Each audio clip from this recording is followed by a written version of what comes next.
Hello everyone. तो आज हम स्टार्ट करते हैं इंडक्टिव इफेक्ट।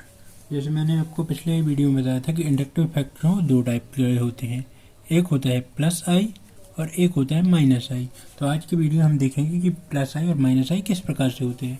तो इंडक्टिव इफेक्ट को पढ़ने से पहले आपको क्या है, इलेक्ट्रोनेगेटिविटी का ये ऑर्डर आपको याद रखना चाहिए। ये नीचे से ऊपर की ओर जो है बढ़ता हुआ ऑर्डर है इलेक्ट्रोनेगेटिविटी का। मैंने यहाँ पर वैल्यू भी लिख कर रखी हुई है कि कितनी किसकी वैल्यू होती है।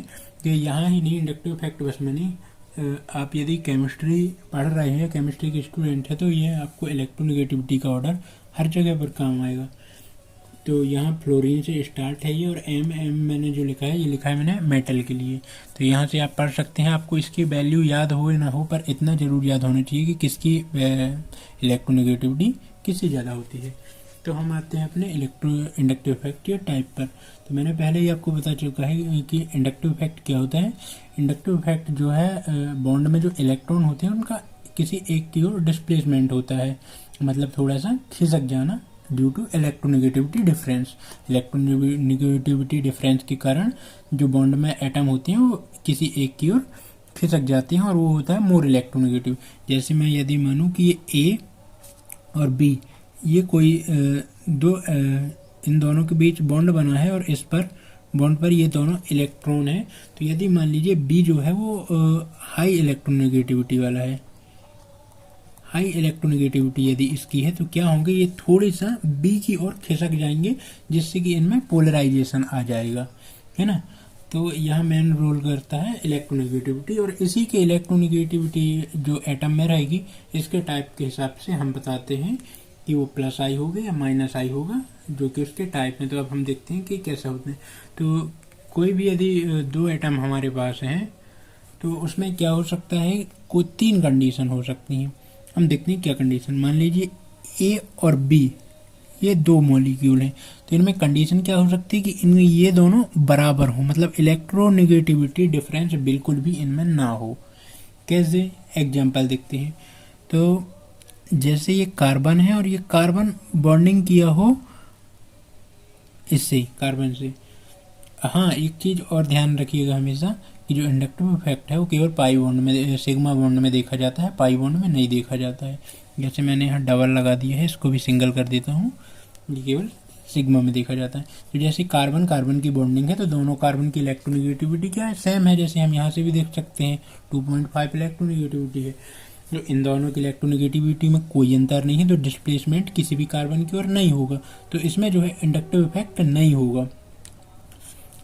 एक केस और है जिसमें इंडक्टिव इफेक्ट नहीं होता, हम मानते नहीं हैं। यदि कार्बन है और कार्बन के से सिंगल हाइड्रोजन जुड़ा हुआ है, मतलब सिंगल एच जुड़ा हुआ है, तो इसमें भी हम मानते हैं कि इनके जो एटम रहे होंगे इनमें डिस्प्लेसमेंट नहीं हुआ होगा, ऐसा हम मानते हैं। पर यदि एक से ज़्यादा आ जाता है, जैसे कि मान लीजिए ये कार्बन है और इससे एक हाइड्रोजन, दो हाइड्रोजन, तीन हाइड्रोजन जुड़े हैं, जब ये तीन तीन हो गए, तब तीन से हम मानते हैं कि हाँ, कुछ जो इलेक्ट्रॉन डेंसिटी है वो कार्बन की और कुछ इन तीनों से आई होगी, क्योंकि इन एक के बीच में तो ज़्यादा डिफरेंस नहीं है। हम हाइड्रोजन का देखें तो 2.1 है, कार्बन का 2.5 है, तो इन दोनों के बीच में 0.4 का डिफरेंस है। पर जब ऐसे एक का 0.4 है, जिसको हम निगलेक्ट कर सकते हैं, पर ऐसे 4 आ जाए तो उनको नहीं कर सकते।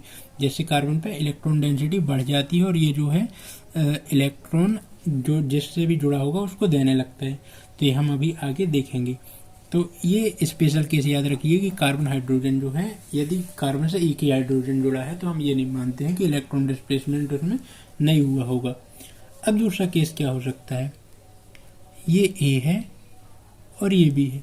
अब ऐसा हो सकता है कि शायद ए जो है, इसकी इलेक्ट्रोनेगेटिविटी बी से ज़्यादा रही हो, ऐसा केस रहा हो। अच्छा, हम यहाँ लिख लेते हैं कि ए बराबर जो हम मान के चल रहे हैं वो कार्बन मान के चल रहे हैं। ठीक है, ए का मतलब हम कार्बन मान के चल रहे हैं, तो ए का मतलब हमने कार्बन माना, और यहाँ बी भी हमारा कार्बन ही था। दोनों की इलेक्ट्रोनेगेटिविटी सेम थी, इंडक्टिव इफेक्ट नहीं हुआ। अब यदि ए की इलेक्ट्रोनेगेटिविटी जो है ज़्यादा हो गई, ठीक है, और बी की कम हो गई, तो इस केस में हम इसे कौन सा प्रभाव कहेंगे। तो ए की इलेक्ट्रोनेगेटिविटी यदि ज़्यादा है, मतलब हम इसकी जगह मान लें कार्बन है, तो इस पर जो प्रभाव होगा ये क्या करेगा, मोर इलेक्ट्रोनेगेटिविटी ये है, तो जो इन दोनों के बीच बॉन्ड रहे होंगे उसको ये अपनी ओर शिफ्ट कर लेगा। तो जब ये अपनी ओर शिफ्ट कर रहा होगा, इलेक्ट्रॉनों को डिस्प्लेसमेंट हो रहा होगा, तो केमिस्ट्री में जिसकी ओर इलेक्ट्रॉन आते हैं उस पर क्या आता है चार्ज माइनस, तो इसके ऊपर डेल माइनस आ जाएगा और यहाँ जो इफेक्ट लगेगा ए के ऊपर वो होगा माइनस आई और बी के ऊपर जो है वो होगा प्लस आई। अब कैसे ये हम एग्जाम्पल से देख लेते हैं। मान लीजिए ए की जगह हमने रखा कार्बन, जो कि हम ये केस लेके चल रहे हैं कि ए जो है ये क्या है मोर इलेक्ट्रोनिगेटिव है इस केस में। तो मान लीजिए कार्बन मोर इलेक्ट्रोनिगेटिव है और ये बॉन्ड बनाया है किसी लेस इलेक्ट्रोनिगेटिव, जैसे मान लीजिए किसी मेटल के साथ इसने बॉन्ड बनाया है, Mg के साथ बॉन्ड बनाया हुआ है इसने। ये मेटल है, मेटल की इलेक्ट्रोनिगेटिव 1.8 या इससे कम होती है। तो इसके जो इलेक्ट्रॉन होंगे इनको कार्बन अपनी ओर खींच लेगा, क्यों? क्योंकि कार्बन मोर इलेक्ट्रोनिगेटिव है। तो इसके ऊपर क्या आ जाएगा डेल माइनस आ जाएगा, क्योंकि ये इनको अपनी ओर शिफ्ट कर रहा खींच रहा है, डिस्प्लेसमेंट कार्बन की ओर हो रहा है। इसके ऊपर डेल्टा पॉजिटिव चार्ज आ जाएगा क्योंकि इससे इसके ऊपर जा रहा है। तो जो इस पर इंडक्टिव इफेक्ट होगा वो कौन सा इंडक्टिव इफेक्ट होगा? माइनस आई होगा। आई डिनोट करता है इंडक्टिव इफेक्ट को और यह है चार्ज, तो माइनस आई होगा। यदि हमसे पूछ रहा है कि Mg जो यहाँ है इस पर कौन सा इंडक्टिव इफेक्ट जो लग रहा है वो कौन सा लग रहा, तो इस पर इफेक्ट जो हो प्लस आई लग रहा है। इसी प्रकार से एक और कंडीशन क्या हो सकती है कि ए जो है वो लेस इलेक्ट्रोनेगेटिव है और जो बी एटम है वो मोर इलेक्ट्रोनेगेटिव है। एक केस ये हो सकता है हमारा। तो इस केस में मान लीजिए कि हम ए का तो इसका भी एक एग्जांपल देख लेते हैं कि ए जो है क्या है कार्बन है और इससे मोर इलेक्ट्रोनेगेटिव, मान लीजिए ये जुड़ा है फ्लोरीन के साथ, ये फ्लोरीन, तो फ्लोरीन हो गया मोर इलेक्ट्रोनेगेटिव।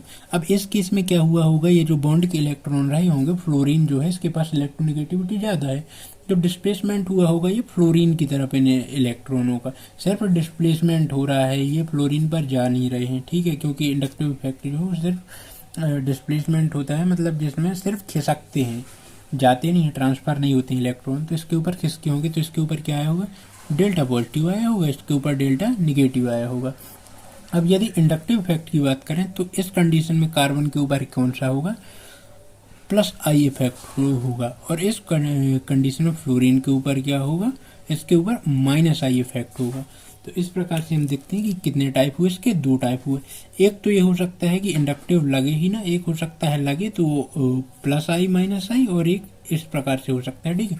इंडक्टिव इफेक्ट को ज़्यादातर हम जो देखते हैं किसके रिस्पेक्ट में देखते हैं, कार्बन के रिस्पेक्ट में देखते हैं। अब हम इसके जो हैं कुछ क्वेश्चन सॉल्व कर लेते हैं, जिससे हमें और अच्छे से पता चल जाएगा, भी इससे पता समझ पाए कि ये प्लस आई और माइनस आई दो प्रकार का होता है। अब इसके कुछ क्वेश्चन देख लेते हैं। तो यहाँ क्वेश्चन देखते हैं यदि, तो हम देखें कि ये जो रिंग है इससे जुड़ा हुआ है क्या, ऑक्सीजन जुड़ा हुआ है। ऑक्सीजन क्या है, मोर इलेक्ट्रोनेगेटिव है, तो ये इलेक्ट्रॉन डेंसिटी को अपनी ओर खींच रहा होगा। तो इसके ऊपर क्या चार्ज आ रहा होगा, इसके ऊपर चार्ज आ रहा होगा डेल्टा निगेटिव चार्ज आ रहा होगा। जबकि यदि हम देखें तो ये जो पूरी रिंग है, ये पूरी रिंग पर क्या चार्ज आ रहा होगा, इस पूरी रिंग पर चार्ज आ रहा होगा डेल्टा पॉजिटिव। तो यदि हम बात करें कि ये जो ऑक्सीजन है, यदि ये जो ऑक्सीजन है इस पर क्या चार्ज आ रहा है, तो इस पर माइनस आ रहा है, तो इसका इंडक्टिव इफेक्ट क्या होगा, इसका माइनस आई होगा। और बात करें इस पूरी रिंग का इंडक्टिव इफेक्ट क्या होगा, तो इस रिंग पर जो है क्या आ रहा है, पॉजिटिव आ रहा है, तो इसका इफेक्ट होगा प्लस आई इफेक्ट होगा। अब हम दूसरे नंबर पर देख लेते हैं कि इसमें OH जुड़ा हुआ है। तो हम जानते हैं OH जो है इसकी इलेक्ट्रोनेगेटिविटी इस कार्बन से ज़्यादा होगी, तो ये इसकी ओर खींच रहा होगा, मतलब इसके ऊपर डेल्टा निगेटिव होगा और इन कार्बन के ऊपर डेल्टा पॉजिटिव होगा। अच्छा, हमें पता है ये 3 नंबर के कार्बन तक और चौथे नंबर के कार्बन तक भी थोड़ा बहुत इंडक्टिव लगता है, इसके बाद नहीं लगता। डिस्प्लेसमेंट इस तरफ हो रहा होगा, तो इस OH पे जो है क्या होगा, ये शो कर रहा होगा माइनस आई इफेक्ट, और ये जो कार्बन है ये क्या शो कर रहे होंगे, ये शो कर रहे होंगे प्लस आई इफेक्ट। अब अगले में देख लेते हैं ये 3rd नंबर के में। तो यहाँ देखो ये CH3 है, इस कार्बन से CH2 जुड़ा है, वो CH2 और CH3, मतलब इनमें जो बॉन्डिंग हुई होगी किसके बीच होगी, इनमें बॉन्डिंग कार्बन कार्बन के बीच ही हुई होगी। और सारे कार्बन जो हैं वो sp3 हैं, हाइब्रिडाइज हैं। यदि हम इनमें देखें तो ये और ये सारे sp3 हाइब्रिडाइज हैं, तो इनमें इलेक्ट्रोनेगेटिविटी डिफरेंस तो है ही नहीं, तो ये क्या होगा, इनमें इंडक्टिव इफेक्ट जो है नहीं लगेगा। तो हम यहाँ लिख देते हैं नो इंडक्टिव इफेक्ट, नो आई, मतलब यहाँ इंडक्टिव इफेक्ट नहीं है। इसमें देख लेते हैं, तो इसमें बॉन्डिंग तो सारे में कार्बन की है, पर हम यदि एक चीज़ देखें तो ये वाला कार्बन जो है ये क्या है, ये वाला कार्बन sp3 हाइब्रिडाइज है, और ये वाला कार्बन क्या है, sp2 हाइब्रिडाइज है। sp2 कैसे हम देख रहे हैं क्योंकि ये जो है डबल बॉन्ड, ये जो है डबल बॉन्ड है, तो यहाँ पास ये कार्बन एक बॉन्ड बनाया होगा इस वाले कार्बन के साथ, ये डबल बॉन्ड में से सिग्मा बॉन्ड जो है एक होगा इस कार्बन के साथ, और ये जो H जोड़ा है, H को यदि हम स्ट्रक्चर फॉर्म में बनाए तो ये बना देते हैं ये, तो ये क्या हो जाएगा, ये sp2 हाइब्रिडाइज हो जाएगा। अब हमें पता है कि जो sp2 होता है वो मोर इलेक्ट्रोनेगेटिव होता है sp3 से, क्यों, क्योंकि sp2 में s कैरेक्टर ज़्यादा होता है, तो इलेक्ट्रोनेगेटिविटी इसकी ज़्यादा होगी, तो ये जो है इलेक्ट्रॉन डेंसिटी को अपनी ओर शिफ्ट कर रहा होगा। तो इस पर क्या आ रहा होगा, इस पर आ रहा होगा डेल माइनस चार्ज और इस पर आ रहा होगा डेल पॉजिटिव। तो ये जो पूरा ग्रुप है, ये पूरे ग्रुप का इफेक्ट जो हो जाएगा, ये क्या हो जाएगा, प्लस आई इफेक्ट शो करने लगेगा, और ये वाला जो पूरा ग्रुप है, ये पूरा ग्रुप शो करने लगेगा क्या, माइनस आई इफेक्ट। अब इसमें देखते हैं, तो इसमें भी वही कंडीशन है कि ये वाला जो कार्बन है ये क्या है, ये तो sp3 हाइब्रिडाइज है, जबकि यदि हम इसकी बात करें तो ये वाला जो कार्बन है वो sp हाइब्रिडाइज है, ये sp है क्योंकि इसका एक बॉन्ड जो है कार्बन के साथ है और ट्रिपल बॉन्ड दूसरे कार्बन के साथ है, तो ये क्या है, sp हाइब्रिडाइज है। अब sp जो है वो और मोर इलेक्ट्रोनेगेटिव होता है sp3 से, क्यों होता है, क्योंकि इसमें s कैरेक्टर ज़्यादा होता है, इसमें 50% s और 50% p होता है, तो इलेक्ट्रोनेगेटिविटी जो है वो sp हाइब्रिडाइजेशन की ज़्यादा होती है, तो ये भी इलेक्ट्रॉन डेंसिटी जो होगी ये बॉन्ड में इसको खींच रहा होगा, तो ये जो पूरा ग्रुप होगा इसके ऊपर आ जाएगा माइनस आई इफेक्ट, और ये जो है इसके ऊपर होगा प्लस आई इफेक्ट। अब यदि हम छठवें नंबर के एग्जाम्पल पर जाएं तो यहाँ देख रहे हैं कि यहाँ पर ये जो है sp है और ये वाला जो है sp2 है। अब हम फिर से वही कॉन्सेप्ट लगाएंगे कि sp2 जो है वो लेस इलेक्ट्रोनेगेटिव होता है sp से, sp जो मोर इलेक्ट्रोनेगेटिव होगा, इलेक्ट्रॉन डेंसिटी इस साइड शिफ्ट हो रही होगी, तो इस पर जो है आ जाएगा क्या, माइनस आई इफेक्ट, और इस पर आ जाएगा प्लस आई इफेक्ट। अच्छा, यहाँ पर एक चीज़ देखने वाली है कि देखिए ये वाला जो है CH2 डबल बॉन्ड CH, इस पर कौन सा इफेक्ट आ रहा है, प्लस आई इफेक्ट आ रहा है, और यहाँ पर CH डबल बॉन्ड CH2 पर माइनस आई आ रहा है। तो इससे हमें पता क्या चलता है, इससे हमें यह पता चल रहा है कि किसी भी ग्रुप का इंडक्टिव इफेक्ट फिक्स नहीं होता कि वो हमेशा माइनस आई ही होगा या प्लस आई ही होगा, तो हमें याद नहीं करना चाहिए इस इफेक्ट को, हमेशा निकाल के देखें, हमें कॉन्सेप्ट पता होगा तो हम कभी भी निकाल कर देख सकते हैं ये इफेक्ट को, इसे याद करने की ज़रूरत नहीं है हमें। क्या इनका कॉन्सेप्ट है, इलेक्ट्रोनेगेटिविटी। अच्छा, एक चीज़ और, ये दोनों जो हैं ये स्पेशल केस हैं जो मैंने लिख कर रखा है। कैसे स्पेशल है, क्योंकि अगर ये जो है Na मतलब सोडियम और कार्बन, इन दोनों के बीच यदि हम डिफरेंस देखें इलेक्ट्रोनेगेटिविटी का, तो इसमें बहुत ज़्यादा इलेक्ट्रोनेगेटिव डिफरेंस होता है। तो ये क्या होता है, ये इसमें जो है कंप्लीट ट्रांसफ़र हो जाता है, ये जो इलेक्ट्रॉन है कंप्लीट इसमें आ जाते हैं, और इस पर Na जो है इस पर कुछ नहीं होता है। बॉन्ड फिजन जो होता है इसमें हेट्रोलिटिक बॉन्ड फिजन होता है। ये बॉन्ड फिजन दो प्रकार के होते हैं, एक होमोलिटिक, एक हेट्रोलिटिक। मतलब यदि मान लीजिए ए और बी ये कोई दो एटम है, इनके बीच ये बॉन्ड बना हुआ है, तो यदि एक जो इलेक्ट्रॉन है इसे मिले, एक इलेक्ट्रॉन इसे मिले, तो इसे कहते हैं होमोलिटिक बॉन्ड फिजन। और यदि ए और बी ये जो दो इलेक्ट्रॉनों से बॉन्ड बना हुआ है, ये दोनों ही किसी एक में शिफ्ट हो जाए, तो इसे कहते हैं हेट्रोलिटिक बॉन्ड फिजन। तो इस केस में क्या होगा कि कार्बन हेट्रोलिटिक बॉन्ड फिजन होता है इसमें, तो क्या होता है, जो ये दोनों इलेक्ट्रॉन है ये दोनों ही कार्बन पर शिफ्ट हो जाते हैं, तो ये कार्बन पर कंप्लीट निगेटिव चार्ज आ जाता है, और ये जो सोडियम है इस पर कंप्लीट पॉजिटिव चार्ज आता है इलेक्ट्रोनेगेटिविटी डिफरेंस के कारण। तो यहाँ जो है आयोनिक ट्रांसफर हो जाता है, मतलब इलेक्ट्रॉन सीधे ट्रांसफर हो जाता है, तो यहाँ पास भी जो है नो आई मतलब इंडक्टिव इफेक्ट नहीं लगता है यहाँ पास, क्योंकि इलेक्ट्रॉन का ट्रांसफर हो रहा है। पर मेटल जो है Mg भी है, पर इन दोनों के बीच में इतना इलेक्ट्रॉन डिफरेंस नहीं होता है, इसलिए इनमें इंडक्टिव इफेक्ट लगता है। इसलिए मैंने कहा था कि यहाँ जो है एक स्पेशल केस भी है, तो इसमें जो है इंडक्टिव इफेक्ट नहीं लगता है, सीधे ट्रांसफर होता है, जबकि इसमें इंडक्टिव इफेक्ट लगता है।